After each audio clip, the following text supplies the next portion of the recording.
πρέπει να είναι ενιαία, διότι αντίπαλός μας είναι η πολιτική που χαράζεται από την Ευρωπαϊκή Ένωση και το κεφάλαιο και εφαρμόζεται από τη συγκυβέρνηση αυτή τη στιγμή, από τις προηγούμενες κυβερνήσεις, αλλά και από το μακρύ χέρι, από τη συνέχεια του κράτους, την περιφέρεια και τους δήμους δηλαδή. Καταδίκη αυτής της πολιτικής σημαίνει να τους γυρίσει ο λαός στην πλάτη, όχι μόνο στις ευρωεκλογές, αλλά και στην περιφέρεια και στους δήμους όλης της χώρας. Και αυτό που πραγματικά θα τους φοβήσει είναι ένα: η άνοδος του ΚΚΕ παντού. Αυτό το έχουν καταλάβει.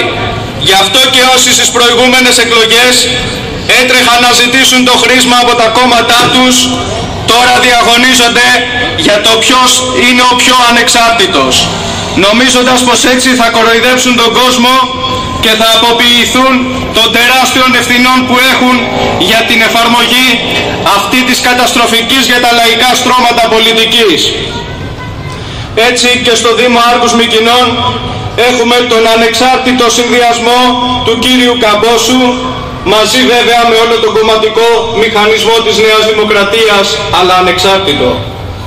Έχουμε τον εκλεγμένο στην ουσία από την Ομαρχιακή Επιτροπή του ΣΥΡΙΖΑ υποψήφιο, που χτυπιέται κι αυτός πως είναι ανεξάρτητος.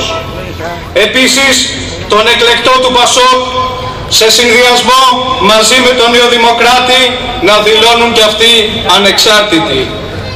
Θα ήταν πραγματικά πολύ αστείο αν δεν προσπαθούσαν με αυτόν τον τρόπο να συγκαλύψουν τις ευθύνες τους για τα δεινά που περνούν τα λαϊκά στρώματα.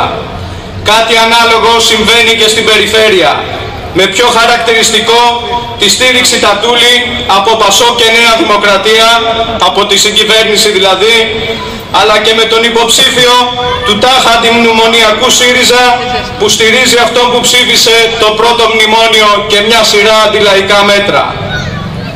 Όσον αφορά τα έργα στο Δήμο Άργους Μυκηνών, είναι μόνο στα λόγια και σε μακέτες. Έργα που πραγματικά χρειάζεται ο τόπος για την ενίσχυση των αγροτών και του αγροτικού εισοδήματος, για καλύτερη παιδεία, για αντιπλημμυρικά έργα και αντισυσμική θωράκιση.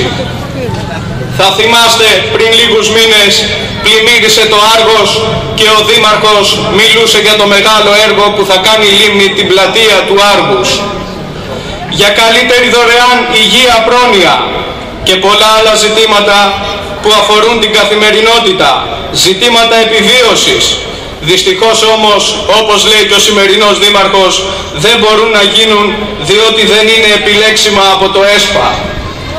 Η περιφέρεια ενδιαφέρεται μόνο για τα έργα που αφορούν το μεγάλο κεφάλαιο: αγωγός φυσικού αερίου, ανεμογεννήτριες, λιμάνια για τα γεώτ και τα κότερα κτλ. Εδώ λίγο πιο πάνω, στον κόμπο της Καριάς, 100 μέτρα άσφαλτου δεν μπορεί να τον φτιάξει για 2 ολόκληρα χρόνια. Κοροϊδεύουν Τατούλης Χιβιδόπουλος μαζί με την πλειοψηφία και όχι μόνο του Δημοτικού Συμβουλίου Άργους αλλά και του Ναυπλίου για το έργο του Αναβάλου αλλά και για τα απορρίμματα. Φτάνουν μάλιστα στο σημείο υποψήφοι του κύριου Καμπόσου να λένε ότι ο σταθμός μεταφόρτωσης στη Νέα Κίο θα είναι ένα κόσμημα για την περιοχή. Αδιαφορούν για την ανεξέλεκτη κομματερή στα γκριμάρια και τους τεράστιους κινδύνους για την υγεία όλων των κατοίκων του Δήμου. Διαλύουν, ισοπεδώνουν εργασιακές σχέσεις στο Δήμο. Διαμαρτυρήθηκαν και ορθώς έκαναν για να μην φύγει η ΔΟΗ από το Άργος, αλλά τσιμουδιά για το κλείσιμο των γιατρίων του ΕΟΠΗ. Εξαγγέλουν προεκλογικά θερμαινόμενα κολυμβητήρια, αλλά δεν μας λένε γιατί το χειμώνα δεν βρέθηκε μια σταλιά πετρέλαιο για να ζεσταθούν τα μικρά παιδιά στα σχολεία. Αυξάνουν υπέρογκα τα δημοτικά τέλη για να πανηγυρίσουν μετά για μια μικρή μείωση των τελών. Είναι λοιπόν, φίλες και φίλοι, πάρα πολλά τα παραδείγματα και από το Δήμο μας για το πώς συνδέεται το τοπικό, το καθημερινό πρόβλημα με την κεντρική πολιτική, για τις τεράστιες ευθύνες που έχουν και οι εκλεγμένοι του συστήματος στους Δήμους και στην περιφέρεια για την εφαρμογή αυτών των πολιτικών.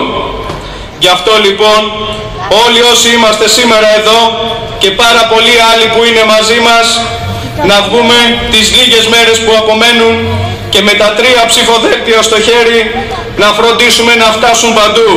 Και την Κυριακή 18 Μαΐου αλλά και την Κυριακή 25 Μαΐου να βρεθούν αυτά τα ψηφοδέλτια στην κάλπη. Αυτό είναι που θα τους φοβήσει και θα τους τρομάξει. Και αυτό είναι που θα δώσει κουράγιο και ελπίδα, αλλά κυρίως την πίστη στο λαό ότι ήρθε η ώρα με δυναμικούς αγώνες να πάρει την τύχη στα χέρια του. Γεια σας.